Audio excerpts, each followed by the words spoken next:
This episode of Two Guys Talking Wine is sponsored by Los Areño Tequila. Los Areño Tequila. You can get the Reposado and the Blanco from the LCBO right now. Just because the summer's over doesn't mean you need to put away your tequila-based cocktails or sip it on ice. You know, I much prefer to drink it neat and out of a shot glass. You know what? I don't. They also make a really nice coffee one that was so good. And I think it's available in the province, but you have to go to their website. You have to go to the Interbev website. Interbev.ch. There are some consignment products available. The full lineup of the Los Areño tequilas are available today. Without further ado, let's roll the tape. Welcome to the first Ontario's Ultimate Wine broadcast. And André, I have a hole in my sock. What does that have to do with Ontario's Ultimate Wine? I don't know. It's going to bother me all day. Okay, I'll get you a pair of socks after the first round. You and I, we put out the call a little while ago, so the wineries know what's going on, but the listeners may not know what's going on. You and I have been a little frustrated with the state of wine competitions these days. It should surprise no one. You and I have become the curmudgeons of the Ontario wine industry, but we are literally putting our money where our mouth is right now. Is there a reason you're talking like that? Well, yes. It's a broadcast. We're taking it over the top. Everything is amped up. This is Two Guys Talking Wine at 11. I know this is the Ultimate Wine Championships, and what we were about to do is we are going to put wines against wine without category. Yes. So we put the call out to every winery in Ontario. If they think they made Ontario's best wine, you could only enter one. Every winery only gets one entry because so many of these wine competitions give out 87 double platinum medals, 76 gold medals in each category. There's a reason why there's so many people that have Chardonnay, and we've seen certain wine competitions diminish the quality of their brand. We've been critical of that, but we don't need to throw shade at anyone specifically today. So we basically took the ideas from a few wine competitions. And a few non-wine competitions. To attempt to have one award. And that is what it's about.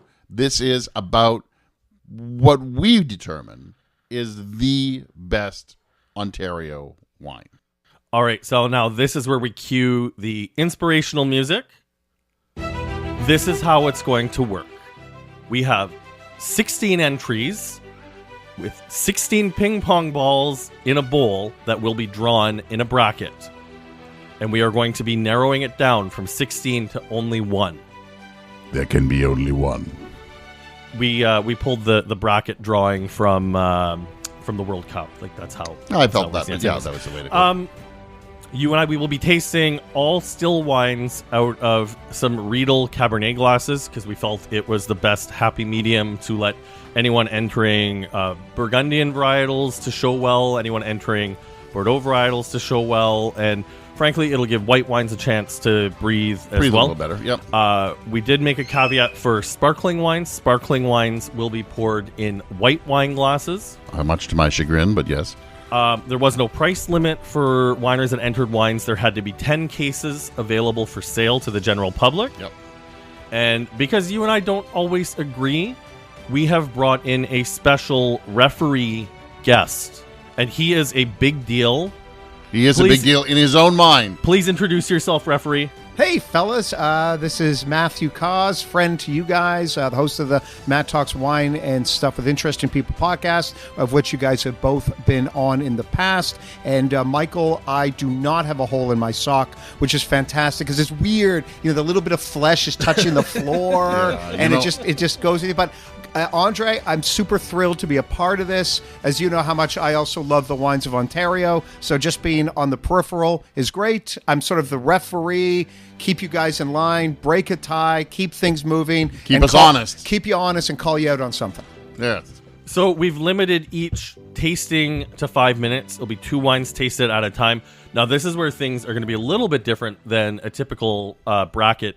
Is after the first round, when we narrowed it down to 8 wines, we are going to redraw the bracket for the second round. And we figured that's the best way to make it fair in case we get 2 banger wines against each other. Yep. It really makes sure that first off, the chaos is amped up, which is something that obviously I'm a big fan of. And there'll be more ping pong balls bouncing around, which is always, something you like. But we've worked really, really hard to make this as fair as possible to the entries, and we do want to give a big shout out and a thank you to the people who entered and to the people who waffled on entry. Well, you missed out because we got a really great trophy. The winner of Ontario's Ultimate Wine will be hoisting the championship belt. That's right. We got a full-on metal and leather heavy championship belt to be worn by the winemaker who made Ontario's Ultimate Wine. Which means we have to go out and get pictures of you in that belt. And then, obviously, you get to display it. And then, then they'll be next year. All right. So without further ado, I think it's time that we draw for the first round. All right, so I have 16 ping pong balls. So do you want me to just pick out one at a time? Yep. How do you want to? Yep. Okay, so the first one that you gentlemen will be trying is wine number 13. Okay. Wine number 13. So 13 will be up against... Wine number 13 will be up against wine number 7. Okay. 13 versus 7. Got it. That will be the first one. All right. We have our first matchup. So you and I have no idea what the wines are. My lovely wife, Anja, is actually in the kitchen preparing everything. She has the wine glasses. We will not see the bottles. We've put up a black curtain so that no one in this room can see inside the kitchen. Including I have no idea as well. You have your back to it, in fact. Yeah. It's even... And all that will happening is wine glasses will be leaving the kitchen, put in front of us. We will taste. Once the wines hit the table and you and I both agree we're ready to taste, I will start the clock for 5-minute maximum tasting. And then we will discuss. Perfect. All right, so I see them. It's a white against a white, which is go white against white, which is good. So 13 and 7 has now hit the table. Okay, here we go. All right. Ooh. All right, we got 5 minutes on these. Let's see. All right. I'm gonna go out on a limb and say wine number 13 is a Chardonnay. And I know that's not what we're trying to do, blind taste and guess, but it's just. I'm not blind tasting guessing. I'm just looking for What's jumping out of the glass? the best wine between these two. Which one, I guess, well made, but also aromas are very clean on both of them.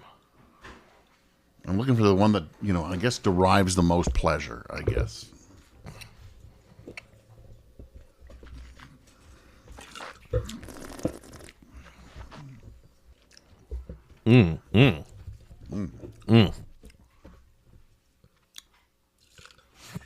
I hate to say this, Michael. I was thinking that the first round would be easier than this. But both of these wines definitely have a lot going on. Yeah. I'm trying to figure out. I think we may have set the bar a little high with people entering what they think is their ultimate wines. I would prefer that. I would rather go, best against best. We're doing this at a time when the World Series is on, yes. So you theoretically have best against best. As with Matt here, it seemed only right to say something sports oriented. Well, by the way, I like to think of this as March Madness. When you get you're in the Sweet 16. So that's how I kind of feel. But by the way, you're right. Both these wines. Wait, I don't comment on them. Sorry. I will just say I agree with André about your initial assessment that both these wines seem to be of a high level of quality.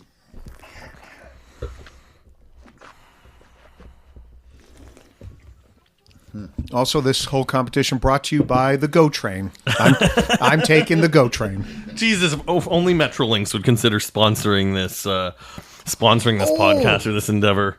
But if Metrolinx was to sponsor us, they would probably do it like 10 years late, and and that's why Metrolinx will not be sponsored after comments like that, and then have trains crash into each other. Okay, this is a tough one. Mm-hmm. This is a tough one, but I think I have mine. I think I have the one that to me. This is really close. Would make me want to have another glass, but I think it's just got like it's close. Like this is paper thin. So for me, the one I'm choosing, it comes down to depth. I think there's one of the two that has just a little bit more depth than the other one. You're going with depth. I am going with depth because I think in terms of structure, both of these wines are excellently balanced. In terms of quality, there's nothing funky going on with either of them. They're clean on the nose, clean on the palate, clean on the finish. In terms of balance, oh my God. Like when I put both of these wines in my mouth, I was shocked just how in tune they were, because I remember when you and I talked about how this competition was going to work, we thought it would be harder to put what I'm guessing is a Chardonnay against what I'm guessing is a Riesling, but it is fascinating to scrutinize these that way, to see that there's these markers that go side by side. But for me, it comes down to depth. One is a little broader than the other. Do you want to go first, or should I? I'm going to go first. Go for it. Okay. I'm going with number 7. Okay. And I believe it's the Riesling. Okay. It is just crisp. It is clean. It is lovely. It is not sweet. The acidity is fantastic. I found the other one, just when you said broad, it was a little too broad, and I find the Riesling to be number 7 to be more focused. And for me, I found number 13 more focused, with a little bit more depth, a little bit broad. And now that we're coming up on our 5 minutes here, this is exactly why we brought Matt here. You and I aren't going to do the usual two guys talking wine thing and scream at each other about why we're wrong, because I think both of our opinions are incredibly valid, because holy crap, these wines are good. They're very good wines. Matt, you are the tie break. Now we need you to step in and do what we brought you in for. Besides looking good, of course. No. Mostly it's for the eye candy. That's what podcasts are all about. I'm going to go, and you're right. This is not me just trying to waffle a bit, but it is close. Yeah, they're both close. If I'm going to go, Michael, what you said earlier, which one's going to bring me more joy? Yep. And they're both going to bring a ton, but I'm going with André. I'm going with wine number 13 for the first round. And there we have it. Wine number 13 will wine number 13 is heading on to the next round. Man, this is so. I think this is one where I really feel like, I know we're in the first round, but to the wineries who have entered, I really hope people aren't disappointed when getting knocked out in the first round, because we do realize this is why we did the competition, is how hard this is going to be. And I want to take a moment to just acknowledge the winemaker at wine number 7. Like, this is the thing that sucks about a competition. Like, it's the same thing with the World Cup. Last World Cup, Canada got drawn in a group with 3 top 15 teams and got summarily demolished, even though our team is very good. It's just the nature of competitions like this. So still, I will stick by this. This Riesling is really, really good. I love the crispness of it. So kudos to wine number 7. All right, so Matt, it is time for the next drawing. All right, the first wine that you will be having is wine number 1. Wine number 1 versus wine number 1 will be going up against wine number 4.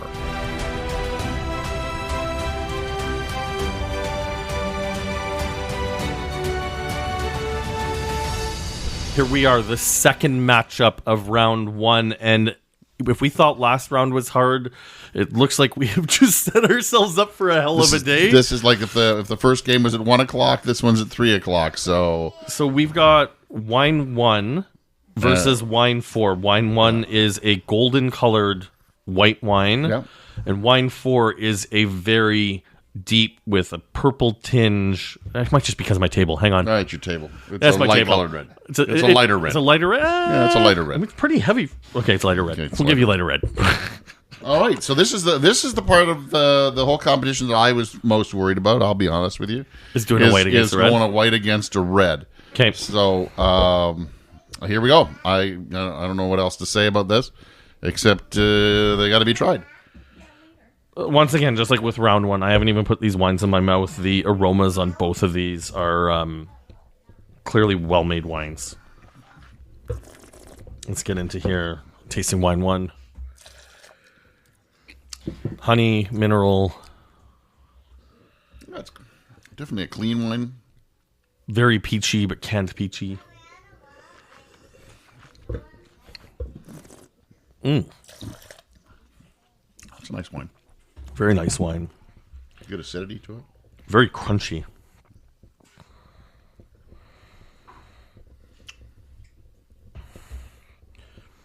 Okay, let's get into the red.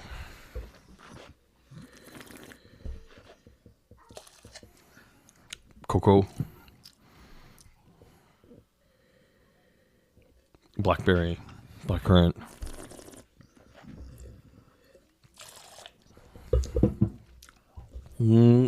Okay. I've got mine. So this is one where I'm not sure if we need a time machine to go forward. And I think this is the challenge about doing a red that's clearly made for cellaring versus a white that, while it Correct, will which- likely be delicious cellared, is ready to rock right now. So that's the lens I kept in mind while tasting these. Correct, but I mean, we got the nice Bordeaux glasses, so you can give it some air. You can Yeah. aerate it. That's why we did with the Bordeaux glasses. Same thing for the white. You know, it allowed the wine to breathe right away instead of shoving it into an ISO glass and having it. Oh well, is it ever going to open up or anything here?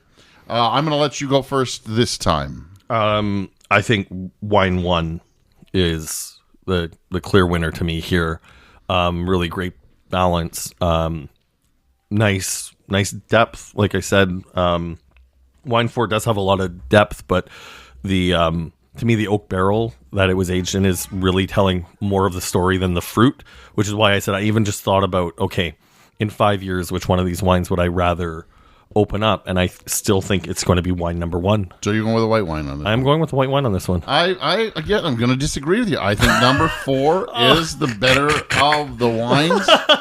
It is clearly needing of a little bit of time in a cellar. Okay. It's going to need a little bit of aging. I am pretty sure this is a Pinot Noir, and I think this is going to need a little more time. But it is going to it's got incredible depth now. It's got really good flavor, and it's going to be better even in the future. So I got to look at that as well. So I'm wine number 4. All right, Mr. Referee, you got to break the tie again. And Michael and I, we did not rehearse this. I thought we'd be on the same page way more than we I are. was kind of hoping you would be on the same page. Okay, so wine number 4, you know when you go to the movies and you see a trailer and you're like, oh, I can't wait to see that movie. Yeah. That's number 4. This is a hell of a trailer. Yeah. But I came to the movie theater to enjoy number 1. I don't mean, like, I don't know if you saw, I immediately reacted when you didn't agree with André. I'm like, I don't want to agree with André twice. Wine number 1 is my favorite of the first 4 wines we've tried. I love this one. Like, this is one I started shimming my shoulders when I was taking a sip on it. See, I'm not just about Chardonnay, Michael. This is, I believe, this is a Riesling. Yes. I just don't think it's as good as the first Riesling we tried. No, we'll see what happens when we redraw the back bracket. That's my feeling, but we'll never see number 7 again. We'll see And whether we'll it's see number Ontario's 1. ultimate wine. All right. So wine number 1 is the winner. And wine number 4, apologies to you, but wine number 4, come back to me in 3 years. I can't wait. See, I think I think you're making a mistake, gentlemen, because that's what you're looking for. You're looking for the ultimate wine, even if it's got to be 3 years hence. Yeah, it's, by the way, it's a great point by you. Number 15. Wine number 15. Now I feel guilty about saying no to the red. Going on against wine number 9. 15 versus 9. 15 versus 9. Wine 15 is a white wine, and wine number 9 is red. All right. The glasses are on. That's the kind of wine knowledge we want. That one's red. Yeah. If it's light, it's white. If it's dark, it's red. That's where we're Okay, going. let me gentlemen. write this down. Okay, Yeah. slow down. Yeah, Glasses are on the table. Are we starting the stopwatch? we're ready to go. All right, hitting the clock. We got 5 minutes now, starting now. All right, gentlemen, here we go again. God, I'm dealing with these amateurs. Why did I come here? All right. Oh, this is going to be a tough round. My number 15. I mean, I've been narrating my tasting notes, and you've been oddly silent. That's right. Until the end when he's oddly loud. Yeah, it's a wine competition. I don't need to hear what you have to say. Oh, that is lovely. There's yet to be a dud. Oh, I think that's a That's the testament point. to the quality of the wine from the province here. Why did we decide to do this? Like I At some point, I think it was your idea, and I tried to fight you on it for 3 years, and then I went, all right, let's do it. I don't know how I can pick between these two. Because if we're going by your criteria, which one would you want to have like a second glass of? And right now the answer to me is both. For the first round, I went through a criteria of depth, and both these wines are long and deep. Wine number 15 is very clearly a Chardonnay. I think Chardonnay at a highest level in Ontario. But cream corn on the nose, peach butterscotch on the palate, long finish. All right, I know which way you guys are going already. So You don't know nothing, you don't okay? know anything. I do. No, I you don't. Do. I No, can you write don't. it down. I can, No, but I here's can- the thing is when I I- can okay. telegraph it somewhere out the street. I go to wine number I should be 9. chasing with your neighbor. I go who likes Josh, for God's sakes, the way he gets going around here. I go to wine 9. The nose is raspberry, blackberry, perfect ripeness, clean and focused. It's not over oaked, but there's definitely oak influence. But the fruit is so well integrated on this. Correct. Also, just very, it's weird. It's almost like there's still a bright floral red fruit on the. Yeah. So, on the 9. I'm ready. I'm ready to call it for myself. I'm ready to call it as well. I'm Pincus. I'm going wine 9. I'm also going wine 9. I think it's to me it's a little bit better. I don't think 15 ages very well. It's for lack of a better term, I can't use the term anymore. But it has got that oakiness to it. It's almost got a sweetness to it. I don't know if I could have a second glass of that.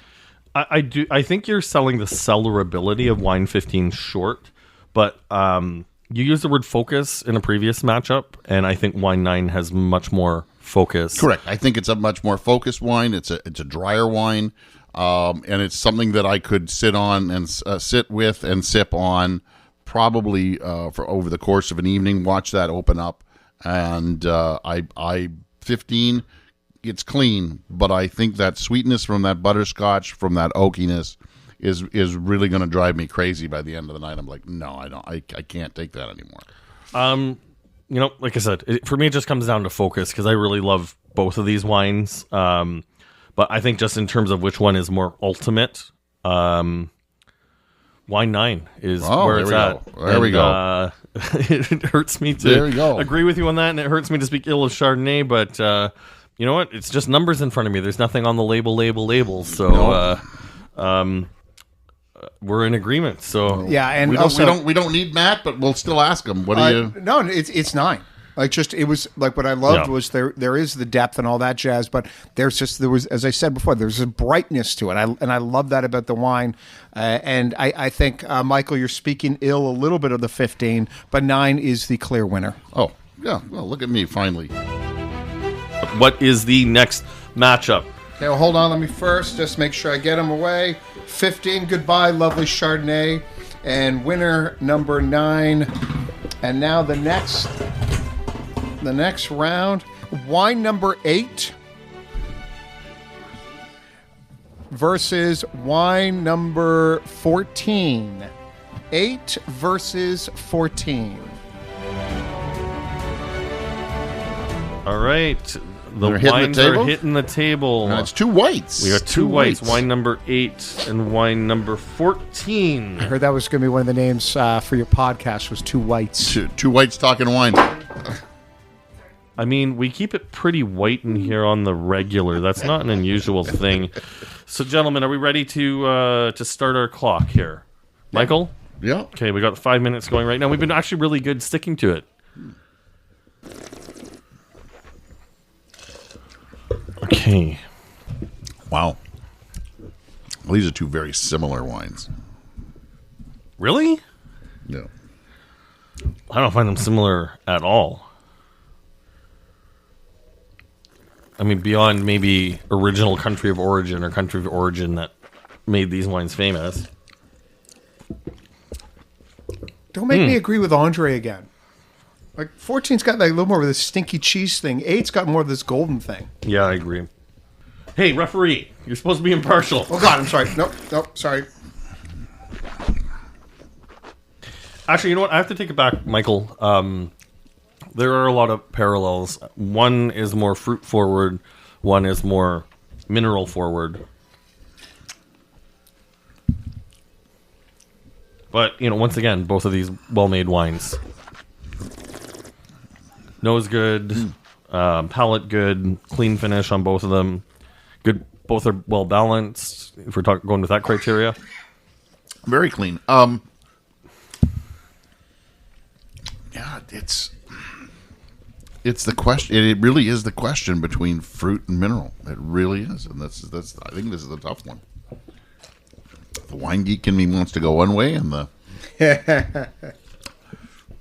That's it. This is our show where the judges, the people entering this, knew what they were getting into to a certain extent. Yeah. Although I am surprised we didn't just get all Chardonnays entered. That would have been delightful. Would have made it very difficult on André. Yeah, we're going to this. This once again comes down to, and I know I keep saying this over and over again, but I'm frankly surprised at how hard this was. I thought the first round would be easier in this case. Wine 14, white flower, pear on the nose. A lot of mineral, like really chalky, gravelly, and it's one of those aromas that it immediately snaps me back to some hot summers in Saskatchewan on a gravel road, like after a truck has passed while you're just on the side of the road. The minerality in that wine is like off the chart. But it's just wine 8.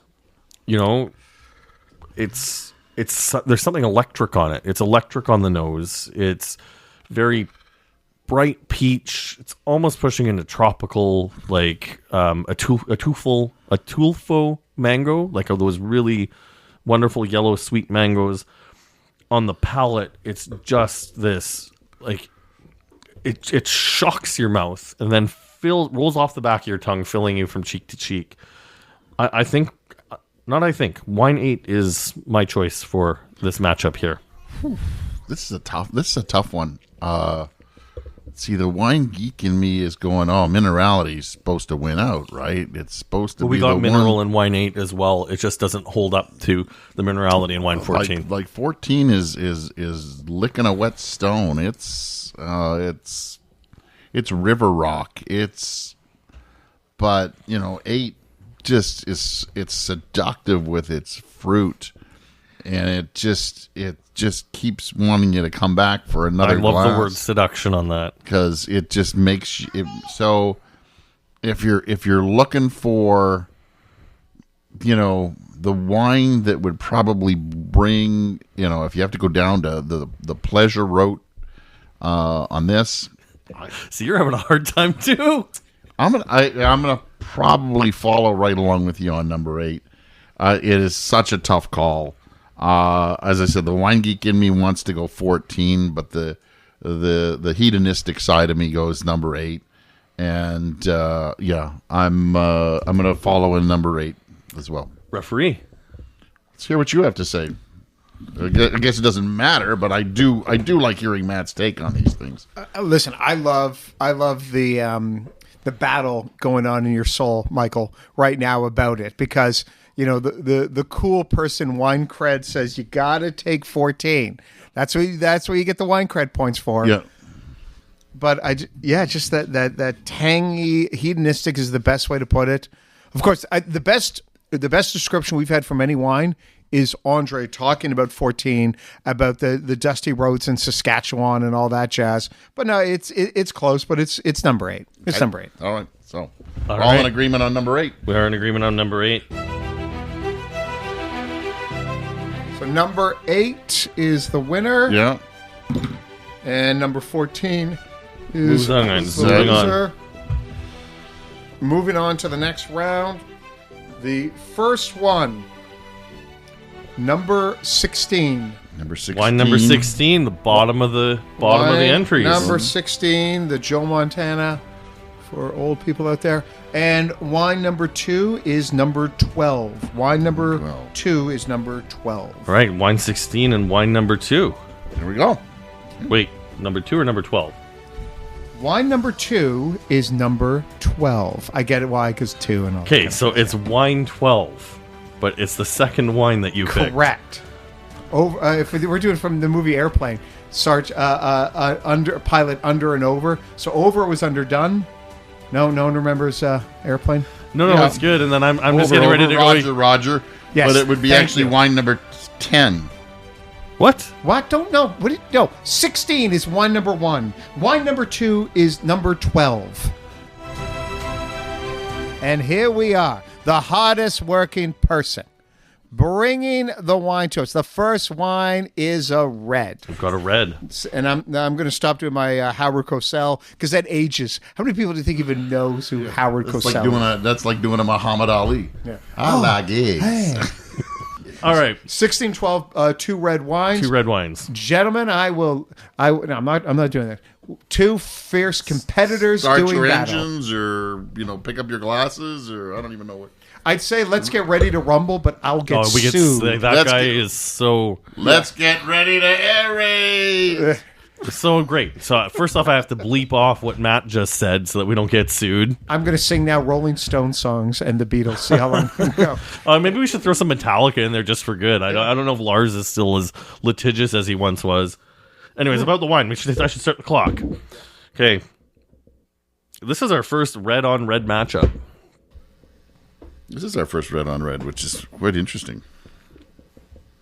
And I have to be honest, quite a pleasure to be doing a red on red finally.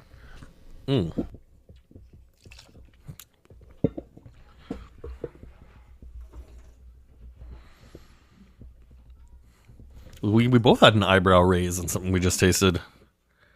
For those of you who aren't aware, when you hear a that's actually the sound of people's eyebrows going up.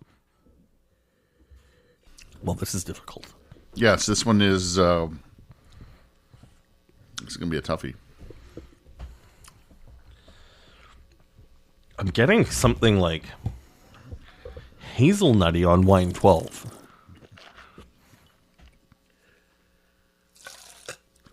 I think you're just nutty. Oh, it could be. That was a horrible joke by Michael Pincus. The judges have awarded him 0 points. As much as I enjoyed that, I need to remind you, no biases, Matt. You've been so kind to me and so hard on Michael. Shut up, Andre. No one likes you. I am glad to see Matt coming out of his show. Okay. Upon the second tasting, it's a little easier through them. Both of these wines are the cool kids in class on the first day of school, and they have both made an excellent first impression. But I think on the retaste, like wine 12 got their pants pulled down or something in front of the whole school. I think I just tipped my hand on which wine I'm leaning towards. I think so.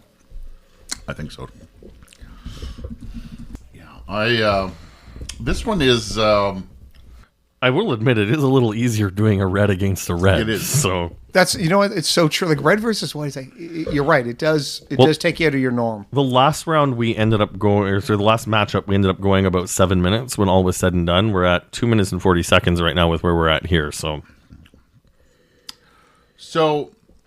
I like number 12 up into a point, and then I get to the finish, and I find it. I don't find it disjointed. I just find it not. comes to depth. No, it's Comes down to depth. okay. I think I'm leaning 16, and so I'm gonna put my stamp down on number 16. I Me too. just like the way it feels, the great mouth feel, great fruit. It ticks all the right boxes of wanting to have another glass, finding some food, having another glass, finishing dinner, wanting another glass. I think in fairness to 12, like both of these wines check a lot of boxes. Wine 16 just checks that one more box, which comes down to depth and breadth across the back palate, where wine 12 just comes up slightly short. 12 comes up a little bit short on its finish. Yeah. There may be just and then again you're just parsing the two wines here. And it's the finish is just a little too sharp, too choppy for me. Too a little burnt. Referee. It's funny. I also had a little more cooked on number 12. I will say first, these wines, for anyone listening, if you have friends in your life, mostly men, all men, 40 years or older, that say when they have big wines, they can't drink wines from Ontario, pour them either one of these, and they will be incorrect. But yeah, we're all in agreement. It's number 16. All right, Mr. Cauz, let's get the next matchup ahead of us as we're coming to the end, the dog days of round 1. I like what you did, a little baseball reference there. Yeah, we have 3 rounds left of the first round, and it has been an exciting battle. First one, number 5. Wine number 5. Number 5. I'm saying this because you two couldn't figure out numbers and words last time. Words are hard. I know. And now, what's 5 times... So's math. What's 5 times 2? Can anyone answer that question? What's 5 times 2? Would that be 10? Wine 10? number 2, 10 to the Mensa man to my left. Thank you very much. All right, so we got wine 5 versus wine 10. Correct. Okay, wine number 5 is on the table. Wine number 10 is on the table. We have number 10 is some bubbles, obviously, because it's for hard the white not wine to, glass.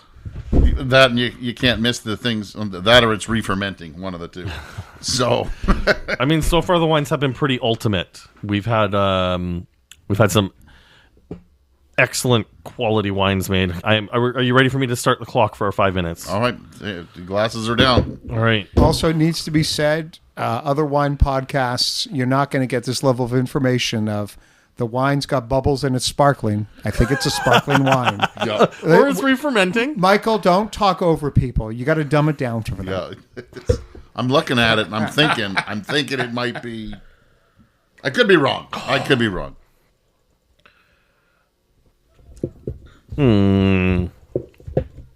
That sound you heard was André being conflicted about which wine he likes more. And you know what? That's I'm really glad completely because correct. Andre has to go first this time. It's his turn. By the way, I know I'm not supposed to. That nose on that sparkling. Oh, that's a good nose. I know. But the palate on number 5 is... Who wants to go first? Who wants to I start? have to go first this time. All right, you can take your time. I hope no one noticed the dancing that was going on over here. Both of these wines are the reasons why I love Ontario wine. Yeah. And I think I have to say without a doubt, this is, as I say in the World Cup, a group of death. Both of these wines should be going through to the second round, but I'm the one who came up with this stupid format for this tournament.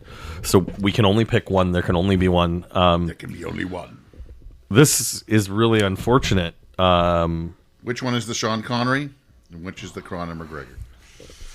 What about Roger Moore? That's my James Bond. Oh, I'm not talking James Bond. No, he's talking about Highlander. There can Highlander. only be one. Oh, that's There right. can be Sorry. only one. As you know, Sean Connery gets the axe. I know. I'm sorry. I had Moonraker and Octopussy on my mind. I apologize. These are both like, if I'm going by my traditional scores, these are both 4.5 point wines. Wine number 5 just has amazing focus. It's a little bit too cold for how I drink it. to me is clearly a Chardonnay. Are you going to disagree with that, Michael? No, this one's Chard. It's not overdone. The oak is in like perfect focus.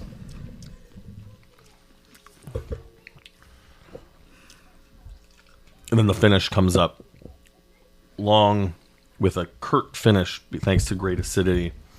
Kirk finish or a Kurt? Kurt. Like it's just like it feels like a long finish, and then it just slams on the brakes, where it's just like your mouth wants the next. We've been talking a lot of baseball at the table, so what you said, Kurt. Wine number 10.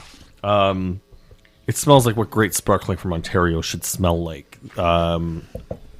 Pear, apple, golden delicious apple on the nose. Oh, okay, I think I found the thing that pushes me over the edge. It's missing a little bit of the brioche. It's missing a little bit of the rising bread that I would really prefer. You can ask Anja to pour some more if you want to revisit, Michael, because I know this is a tough category. I'm good. I got it.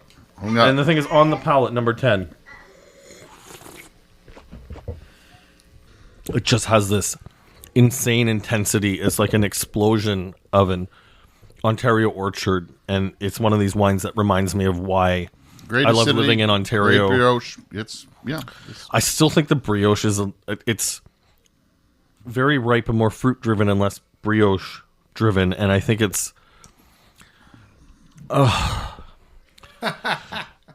I have to go with wine number 5. I think the peanut gallery was laughing at you. Did you hear that? Well, it's just both of these wines. I want both of these wines to go on. These are two of the best wines that we've tasted today, and that's saying a lot because we've tasted a wine lineup of really good wines. I'm going with wine number 5. I just feel in terms of the structure. You just feel that it's a Chardonnay? No, you can't say that. Please give me the benefit of the doubt here. I'm really working hard on this here. It's just, it's got that hair better. It's the je ne sais quoi. I think number 10 will probably be better with a bit more time in a cellar, but still will number 5. And number 5 is ready to drink now. And I think that's where I'm going, is number 10 needs a bit more time, where number 5 will be good with more time, but it's ready to drink now. I'm going with wine number 5. Are you trying to convince me over to your side? No, I'm convincing myself. You haven't said anything. I haven't paid attention to anything you've done. This is all on me. You coward, Pincus. So that's it. I'm going wine number 5. That's where I'm at. Well, Matt, you and I should have a little discussion here, because I just watching André twist himself into absolute knots. It's his fault. He came up with this idea. Correct. Look, the sparkling wine is lovely, and I would drink it all day. But I'm going to shock everybody here. I think Andre's right. I think the number 5 wine, I think that if it is a Chardonnay, which sure tastes like it. It's a Chardonnay. Come on. I'm trying not to tip too much of a hand, but it's a Pinot. Fine. It's a Pinot Blanc.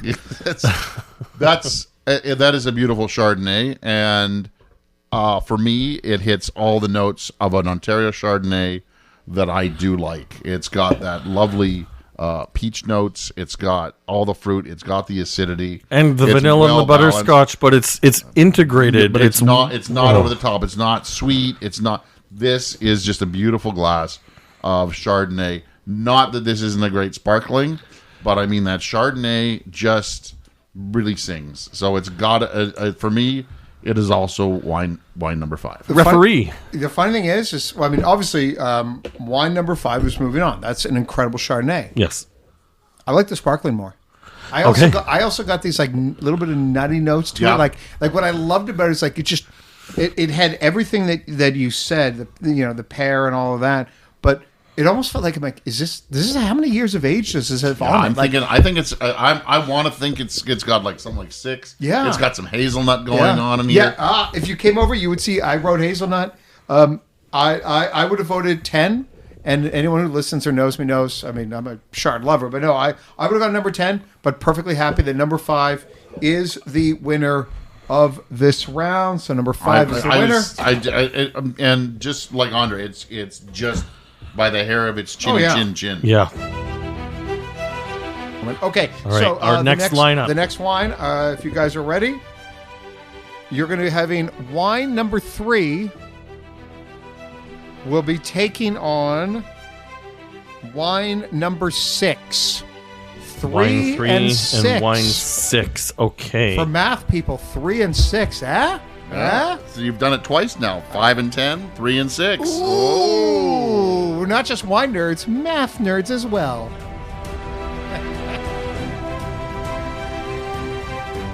Coming to the end of round 1. Yep, that is right. This is the second last round of round 1. And we have a red wine number 3. I Waiting can to see the confirm big that is a reveal for red. wine 6. I will confirm that is a red. What, this could just be a really deep rosé? Such a bad wine joke. Yeah, and this is a darker red too. If it's light, it's white. If it's dark, it's red. That's what you need to know. That's Again, give me some time to write that down. it. Ooh, and it looks like it's another sparkling wine coming out. Oh, as wow. Sparkling wine number versus 6. red? Oh, this is André. You glutton for punishment. Quite a bit of ripeness in that one. Very ripe, number 3.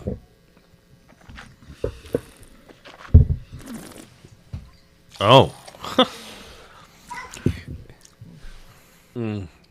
Now, for people that would be doing these things, would you recommend the sparkling first, then the red, or the red versus sparkling? Again, different sweetness level, acidity, all that kind of jazz. I think just given the chaos of this type of event, Doesn't really matter. it doesn't really matter. You go The back other- and forth. Well, and the You're other right. thing is, I'm just, when you start in the wine business, there's people who sort of prescribe these hard and fast rules of sparkling white and then go heavier from there. And, I don't drink with a lot of wine people when we're not doing stuff like this. And the people I am drinking with who love wine and food, we'll bounce around over the course of an evening. We'll open up a Riesling because that's what showed up at the house early, and then we'll open a Cab Sauv because that's what people are in the mood to drink. And then it's my house, so there'll be a Chardonnay that'll go with dinner. So Hell yeah. we don't drink in the order that we do it in a professional setting, and I don't think that that's necessarily the best way to scrutinize. Even I, when we go to a wine show like the Italian show or the Chilean show, it gets so busy. It's one table, and I want to visit it once. So I'll do whites, reds, then I'll bounce to the next table, whites, reds, and so I do that way, just so I don't have to visit the table 100 times. So getting into this, there's a lot of ripeness on wine 3. Yeah. This is one that I think is sort of atypical of what I would expect from Ontario. Once again, not a bad wine. No, I think I think this is in one of those Passamento style wines, just based on the ripeness of the fruit and the richness of the palate. If it is a Passamento, it's definitely one of the better made ones, because one of my pet peeves about the Passamento wines from Ontario, and I've now come back and tasted several of them over the past 3 months, is you and I did that Valpolicella tasting in the fall, at the beginning of the fall, and there's just this sour cherry note that I find even comes out in the Bordeaux varieties when you do a Passamento in Ontario. That's not here. This is a really nice expression of, I'm guessing, Bordeaux varieties. We don't know. Wine number 3 may or may not be Bordeaux varieties. For all we know, it could be in a Passamento Syrah. It's I love the plum on it. There's so a lot going on there. Sparkling is I think everybody would agree that's a rosé sparkling. Yep. Obviously. It's got the beautiful white raspberry on the palate. It's so pretty. All right, I'm ready to call. Do I go first or do you this time? I think it's mine because I tied myself in the knot last time. I made Andre, really struggle, and I'm a sucker for rosé. First of all, I'm also a sucker for a very well made rosé sparkling, and to me, this is because I know how difficult, super difficult, they are to make. Having been to a number of champagne rosé tastings. Funny thing, Matt, did you know that I've done more tasting of champagne in Italy than I have in France? Really? Interesting. Yeah, they How? drink a lot of champagne in Italy. So I've been to winemakers' dinners for champagne in Italy. Do they hate French Accorda?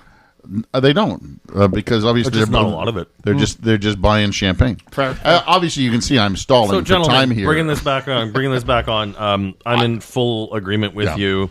Agreed. There's the nutty notes, the bread notes, and then this like The candied cherry, beautiful white fruit is just raspberry there. on the palate, and then the finish is just like I'm literally salivating as that was the last one in my mouth. And I think this is another one where I think by the nature of a competition like this, I want to make sure we give Wine 3 a fair shake. Very well made in the style. Definitely a wine for people who might be skeptical of bigger red wines in Ontario. Yeah, absolutely. Definitely If a you're- worthy contender of Ontario's ultimate wine. But this is now, respectively, wines number 13 and 14 that we've tasted. So we are going to be taking a break after the next round. Matt, can you please give us the last two wines in the matchup, please? Yeah, and by the way, I agree with you on the sparkling rosé was the better one. But again, that's a very well made Pessimento styled red. If it is, It feels like it is. It feels like it is, but you know what? It could just be a very warm. For those who are freaking out about California reds these days, like that's You're fine. Yes. It's right. That's right up there with a good California red. Oh yeah, absolutely. So final two wines: wine number 2 versus wine number 11. These are the final two wines of the first round. Wine 2 and wine 11. All right, so our final matchup is There's a white and a white red. versus a red. Yeah. Okay, starting the Final clock. of round 1. I can't believe, like, between you, me, and Matt, and all three of us, we love to talk, that we've been able to stick to the 5 minutes per round or per matchup has been outstanding. I don't like to talk. I'm just a wallflower, just here, just in the corner. Matt, you get paid to talk for a living. Yeah, I know, you do, thank God. actually. I don't have any other skills. We can vouch for that. I have no idea what wine. we have seen Matt do a number of things, or not do things. So I figured out eventually how to get off the GO train to get here. So come on. look, I saw you tie your shoelaces the other day, and I was like, "Why don't you wear slip-ons?" So I miss Velcro. Wine number 2 is surprising. because it's white. No, just a lot of the other wines that we've tasted today were a little bit more transparent in what they were once they hit the glass. And this one, I think it's not until I put it in my mouth that I really got it, but it's interesting. I'm finding this roundup a little bit easier. Wine number 2 on the nose, it has the smell of like a... By the way, wine number 2, not to interrupt. Are you doing the white first the white or the red? first, so the one on our left. So wine number 2, which is a white. It has like a flintiness on the nose, which was throwing me off. And I actually have no idea what this is. On the palate, it opens up to like full-on Christmas orange, like tangerine, with really nice depth and great acidity to follow. Wine number 11, tasting it on the nose, we have... It is pushing right up on blue fruit, but it's not quite there. It is blackberry. It is cedar box. It is tobacco. So it's definitely leaning towards a little bit more of the savory elements of whatever varieties it is. Then on the palate, it is nice and round. A little bit of vanilla rolls on the front, turns to cherry, and then where this falls off for me is the lovely cedar note from the nose turns burnt on the finish, and this is why I am pushing towards wine 2 just from having a cleaner finish. You're making a good observation, Andre. That's the first time you've ever said anything nice to me on this podcast. I try to make it annual. You broke your streak. No, it's an annual thing. Annually, I got to throw the man a bone. Even a blind squirrel finds a nut every so often. I feel bad for that blind squirrel. What are those nuts around? So, yeah, I there is that little burnt quality to the end of number 11, and number 2 just it. I want to say it makes me happy. Like it's one of those happy wines. Yeah. Right? Where you're just sipping on it. And I went back and forth because I tasted 11 also went first, back and then I forth. went 2 first, and then, as I took a number of sips between each wine, Anja's pouring us enough so that we can, do that kind of thing, especially when we're white versus red, so that you can clear your palate. I'm going to have to agree with you, André. I think number 2 just is in a nice, happy place, and so I'm going to have to take 11 and kick it to the curb and enjoy a glass of 2. Matt, referee. Well, my first thought here is, it's still a ways till Christmas, but hearing Pincus talk about joy, remember when the Grinch, when his heart grew 6 times that day? That kind of feels like Pincus right there. And yeah, I'm in full agreement. Number 2, so again, it's nothing against any of these wines. Whatever wine would be deemed. I know we keep saying that. It's the thing that sucks about the format of this competition that I put together. This is my fault. Somebody's got to take the hit, right? There are some wines that are not. So I'll tell you what. Now that we're at the end of the first round, this is going to be the first episode of Ontario's Ultimate Wine as a Two Guys Talking Wine podcast. What we will do is post the 8 wines that were knocked out in the show notes, because by the time this is recorded, we will know what they are. You've heard what all of them are. I think maybe we put a little bit of effort into this and maybe write just a short, 15 or 20 word tasting note about each one. There is not a single wine that we've tasted today that is not worth going out and tasting. Doesn't deserve being in a glass, having a whole glass of it, having, maybe 2. Obviously, some of them I knocked out because I wouldn't have had a third glass. But that's because I'm an alcoholic. Every bottle here is something worthy of buying. Correct. Yes. Every bottle here is worthy of bringing to a birthday party, to a Christmas, to a Thanksgiving, whatever. I just got some goosebumps on the back of my neck thinking about what it is that we're doing here. And what we have done is this is truly Ontario's ultimate wine with what we have. Obviously we wish we had more entries next year. If you own a winery, make sure you understand the assignment, because the 16 people that put their money where their mouth is truly understood the assignment, and this is boding very well for round 2. So make sure you stay tuned, because coming up is the next round of Ontario's Ultimate Wine. We'll see you there.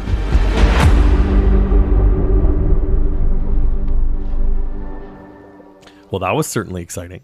It was actually exciting. So I'm not going to spend a lot of time doing a bunch of talking, doing the usual thing, but we thought it was only fair for people listening to hear which wines did not make it out of the first round, because as you and I said, I think there were a couple of surprises in terms of wineries that entered, stuff that I certainly haven't tasted very often or write about, but these were all very good wines. They showed very well. They were all excellent, but we figured, you know what, some of you who are driving along or walking along and really don't want to check the show notes right away, here's a list of the wines that were eliminated in round 1. All right, here's the list of wines knocked out of round 1 in the order that they were knocked out. The Megalomaniac Narcissist Riesling 2024, the Kacaba Signature Series Syrah Reserve 2022, the Flat Rock Monolith Chardonnay, the OC 2023, that definite over-the-top Chardonnay, the Huff Estates Buried Vines Pinot Gris 2023, the one where you went with your heart instead of your head, Michael, if you remember. The Pilotary Exclamation Cabernet Franc 2020. The Henry of Pelham Cuvée Catherine Blanc de Blanc Carte Blanche 2017. Really heartbreaking they didn't make it through to the second round, but we did do this whole thing blind. The Wendingholm Wismer Park Vineyards Syrah 2020. And without further ado, the De Simone Vineyards Stallion 2020. Interesting, there were some 2020s in there. It happens. Stay tuned. Round 2 coming up tomorrow.